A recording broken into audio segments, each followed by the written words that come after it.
আসসালামু আলাইকুম বন্ধুগণ। আশা করি আপনারা সকলে ভালো আছেন। তো প্রত্যেক দিনের মতো কিন্তু আজকেও আসলাম আলুর আপডেট বাজার আপনাদের মাঝে তুলে ধরার জন্য। তো ব্যস্ততার কারণে কিন্তু গত ২ দিন আলুর আপডেট বাজার আমি আপনাদের মাঝে তুলে ধরতে পারিনি। তো আমার পেজে যারা নতুন তারা অবশ্যই পেজটি ফলো দিবেন। পেজটিতে কিন্তু প্রত্যেকদিন আলুর আপডেট যে বাজার সেটা কিন্তু তুলে ধরা হয়। যেটা কৃষক পর্যায়ে বেচাকেনা হয়, যে মূল্যটা কৃষকরা পায় সেটাই কিন্তু এখানে তুলে ধরা হয়। তো আজকে ৬ মার্চ ২০২৫ রোজ বৃহস্পতিবার। তো আজকের আলুর আপডেট বাজার হচ্ছে, আলুর দাম কিন্তু কমে গেছে অনেকটাই। গত ৪-৫ দিন আগে যে বাজার ছিল সেটা কিন্তু আর বাজার নেই এখন। তো বর্তমানে আলুর আপডেট বাজার হচ্ছে সাদা যেটা ডায়মন্ড, এটার বাজার কিন্তু আজকে ৫৫০ থেকে ৳৬০ বেচাকেনা হচ্ছে। যেটা কিন্তু ৬২০ থেকে ৳৩০ পর্যন্ত কিন্তু গত ৪-৫ দিন আগে কিন্তু বেচা বিক্রি হয়েছিল।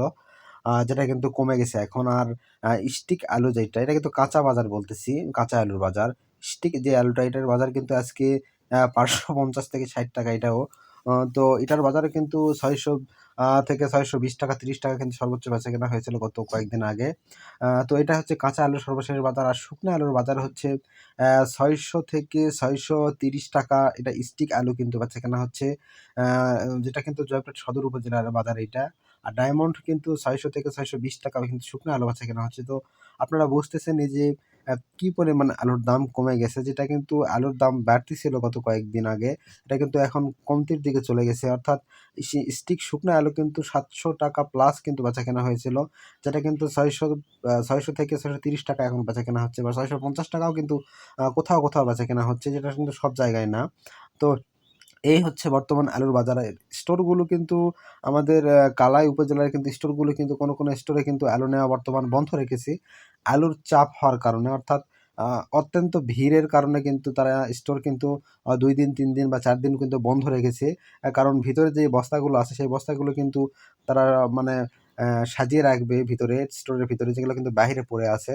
তো যে কারণে কিন্তু স্টোরগুলো কিন্তু চাপ সামাল দিতে না পেরে কিন্তু আ বন্ধ করে দিয়েছে ৩-৪ দিন। আ তো এটাই হচ্ছে বর্তমান অবস্থা।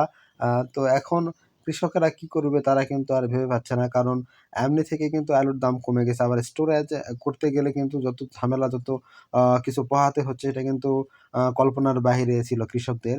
কারণ এত কষ্ট করে ফসল উৎপাদন করে যেটা কিন্তু সংরক্ষণ করে রাখতে গেলেও কিন্তু এখন অনেক কষ্ট হচ্ছে। এর মধ্যে কিন্তু আবার সরকারিভাবে ৳৬.৭৫ কিন্তু প্রতি কেজি স্টোর ভাড়া কিন্তু নির্ধারণ করে দিয়েছে। এটা একদম জুলুম পর্যায়ে চলে গেছে। কারণ গত কয়েক বছরে, তো যেটাই হোক, কৃষকেরা কিন্তু কষ্ট সহ্য করতে পারে, লস, লোকসান সব কিন্তু সহ্য করতে পারে। এটাই হচ্ছে আ মূল কথা। কিন্তু এতটা পরিমাণ যে লস হবে কৃষক কিন্তু এটা বুঝতে পারে নাই।